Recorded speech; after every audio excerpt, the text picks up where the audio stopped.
Greetings and welcome back to Room 303 in Senior A English. We now are on page 7475 of your MyPerspectives consumable text. And we're going to look now at Richard Lovelace's To Lucasta on Going to the Wars. I want to begin with a little bit of biography information on page 75.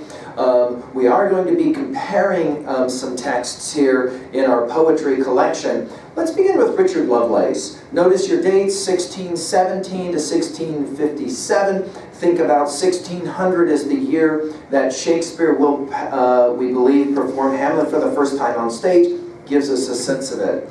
He was the son of a wealthy family, publicly supported Charles I of England as the kingdom was about to plunge into civil war, resulting in Lovelace's imprisonment. During this time, he wrote to Letha from prison, one of his most famous poems. He was released from prison, but when the war ended with the defeat and execution of the king, the poet was imprisoned again for another year. Upon his final release, he returned to his home in Kent, where he continued to write and died at the age of 39. Now, some background information for Lucasta on Going to the Wars. Tension between the Church of England and the Puritans who wished to reform it had risen to a dangerous level. Foreign wars had led to money shortage. Charles I made the situation worse by mishandling the legislature. In 1642, England's Parliament went to war against England's king. Lovelace, as a loyal supporter of Charles, wrote to Lucasta on Going to the Wars as a statement of the principle that honor and loyalty to one's king must come before other considerations. I would underline, circle that last line because that's going to be your 2A message right there. Notice again, honor and loyalty to one's king must come before other considerations. Let's go ahead and look on page 77 now and read the poem To Lucasta on Going to the Wars. Tell me not, sweet, I am unkind, that from the nunnery of thy chaste breast and quiet mind to war in arms I fly. True, a new mistress now I chase, the first foe in the field, and with a stronger faith embrace a sword, a horse, a shield. Yet this inconstancy is such as thou too shalt adore. I could not love thee, dear, so much, loved I not honor more. Now let's first of all start at level 2B. That is to say, the rhetorical level. Let's take a few notes off to the side. Let's do an annotation. You have room right there on your page 77 to do this annotative work. Let's begin though at 2B. We often like to do this. And let's just point out the organization of the poem. Notice we have 3 stanzas. Each of the 3 stanzas will have 4 lines. Notice the last word of line 1, unkind, rhymes with the last word of line 3, mind. Notice chase, embrace, such, much, A, B, A, B. But then notice chase is a different rhyme. So we're going to go C, field, shield, D, C, D. So go ahead and write that. So notice we've got rhyme scheme, end rhyme going on, right? Also notice the rhythms. Tell me not, sweet, I am unkind, that from the nunnery of thy chaste breast and quiet mind, that ba-bum, to war and arms I fly. Ba-bum, that iambic, unstressed stress, ba-bum. Notice that game's being played as well. Let's work now at just level 1 really quickly for each stanza. Make sure we understand what he's saying. Notice he calls this girl, Lucasta, sweet. Notice it's capitalized. That is to say, a term of endearment. In other words, Lucasta is his girl. And he says, tell me not, which right away at 3A we can circle and take a look at because we know the opening lines of Longfellow's Psalm of Life, tell me not in mournful numbers. That is to say, don't tell me. So tell me not, sweet, I am unkind. That is to say, don't tell me that I am not kind to you. That from the nunnery, that is to say where nuns live, of thy chaste breast, chaste here meaning pure, and quiet mind, to war and arms I fly. Now, let's put out, in other words, what's he saying? Don't say that I'm a bad guy, because I'm going to leave the quietness of my relationship with you, the purity of my relationship to you, to run off to war and arms. Now here we don't mean arms this. We live, of course, in a place where the right to bear arms is debated much, often, and spoken of. Arms here just simply means weapons or fighting. In other words, he says, I'm leaving to go fight in the war. Two observations. Notice the verb here, fly. That is to say, I'm going there as quickly as I can, which tells you right away he wants to go to the wars. Okay. Two, the idea of arms will take us back to the most famous poems at 3a about warfare, namely the Iliad and the Aeneid. And in fact, the opening lines of Virgil's Aeneid, the great song of war, we've given lectures at learnstrong.net about this, is about the arms of the man. That is to say, arms, fighting, warfare. In other words, stanza 1, don't tell me that I don't love you simply because I'm going to run off to the war.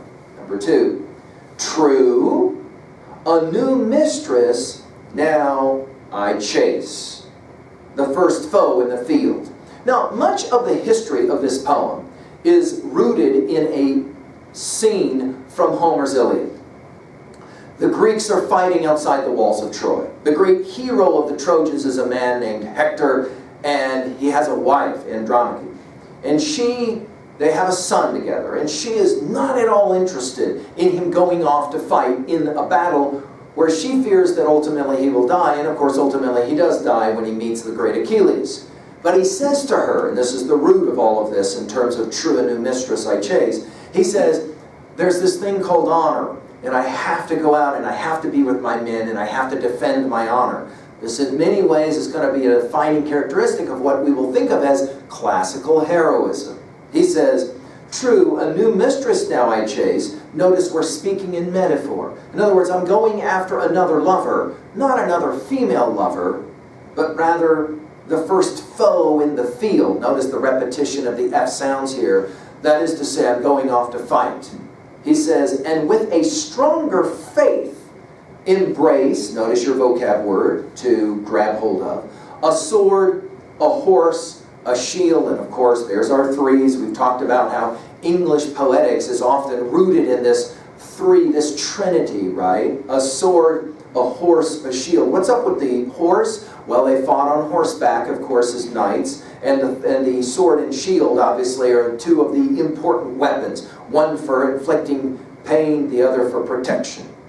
The third stanza.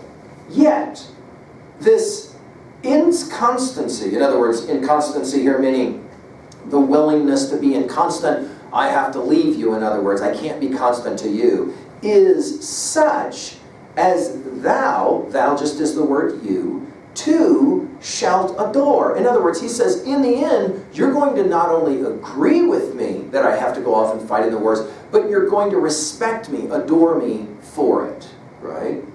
He says, I could not love thee, instead of calling her sweet now, he calls her dear. Notice it's capitalized. So much loved I not honor more. In other words, he says, if I didn't go off and fight in the wars, you would think of me as somehow a lesser man. And to that degree, I have to go fight in the wars so that you can truly love me. In other words, it's an interesting bit of reverse psychology. I love you so much that I'm willing to leave you and go and fight in the wars to prove to you that I'm a man worthy of your love.